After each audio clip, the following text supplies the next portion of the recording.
stories to silence. As I was watching the flickering screen, I came across a channel that I don't usually watch, but I recognized Amal Clooney, human rights lawyer. She stood behind the podium, a pedestal overseeing the United Nations, and commenced her speech. Good morning. As we are gathered here today, two innocent men, Wallon and Jassau, have been imprisoned in Myanmar for nothing more than telling the truth. Ms. Clooney boldly labeled the convictions for their crime as a political sham. Travesty reigns in the courts of Myanmar for the day that Wallon and Jassau, two journalists, had allegedly leaked government files in Myanmar, the day they had discovered snippets of crimes against a minority group, the Rohingya, by the government itself. The story was a hazy glow, but laced with venom. The segment ended, and I was left in this eerie darkness. I jumped onto my computer, and I discovered this photo. I was surprised to discover that a military crackdown in the Rakhine state had coerced more than 70,000 people fleeing to a bordering country, Bangladesh. It was unsettling to learn that this situation was so close to a country I was so familiar with. My family is from Bangladesh, and I had visited my aunts and my uncles, and yet I did not know that something so dark was going on.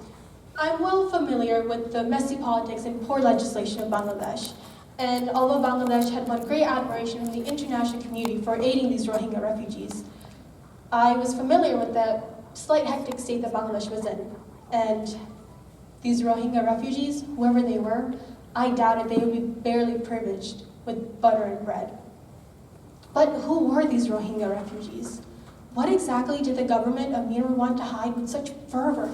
They would not even let journalists exit the country once entering it. How deep were these atrocities?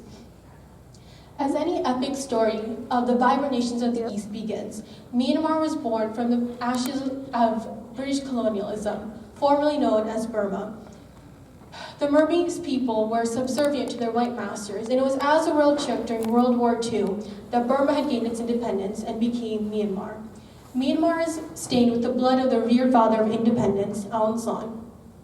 Despite the vision Aung San had for political liberation and a free government for all, a military government had seeped in the sights of people.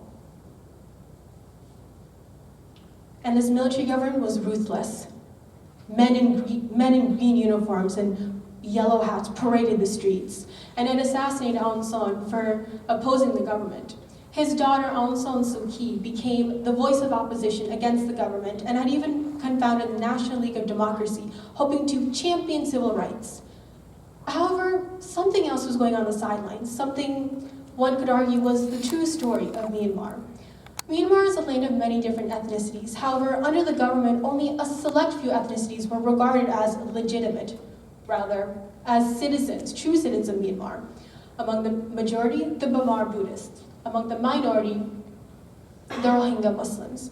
And one justification for why they were allowed to be ostracized goes back to the belief that their ancestry was not true. 500 years ago, the Arakan Kingdom had replaced what today is Myanmar. And 500 years ago, the Arakan Kingdom peacefully coexisted with the Mughal Kingdom, a largely Islamic empire. Islamic tradition and faith quickly dispersed across the Indian subcontinent, and many people from the Arakan Kingdom had converted to Islam and were thus labeled the Rohingya.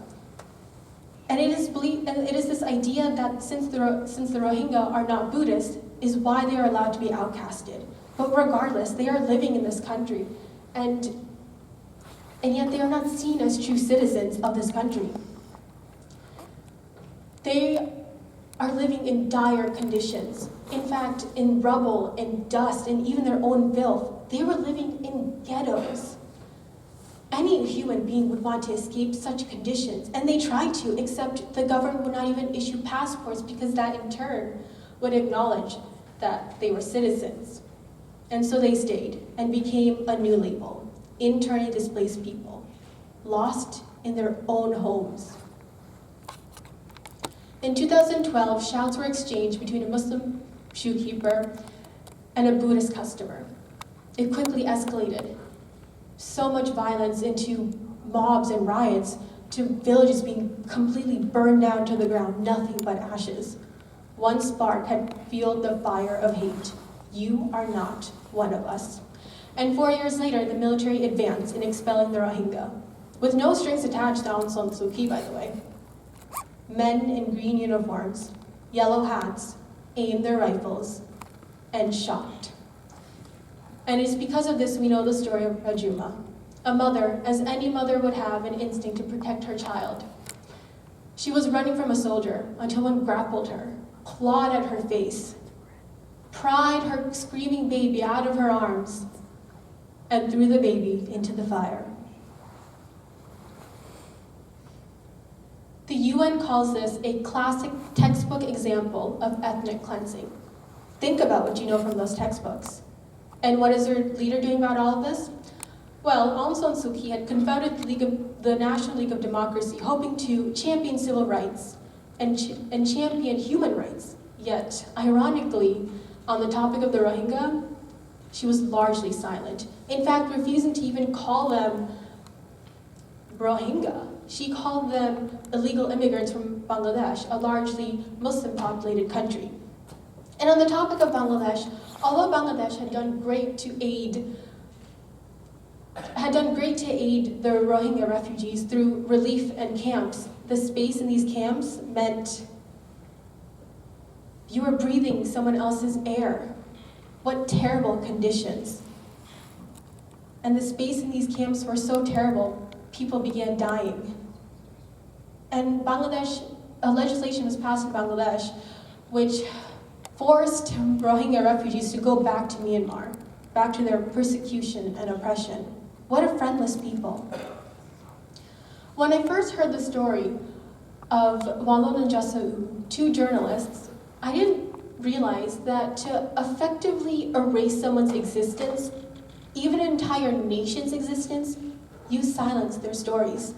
I was familiar with Bangladesh and the culture of Bangladesh because that is where I'm from, where my family is from.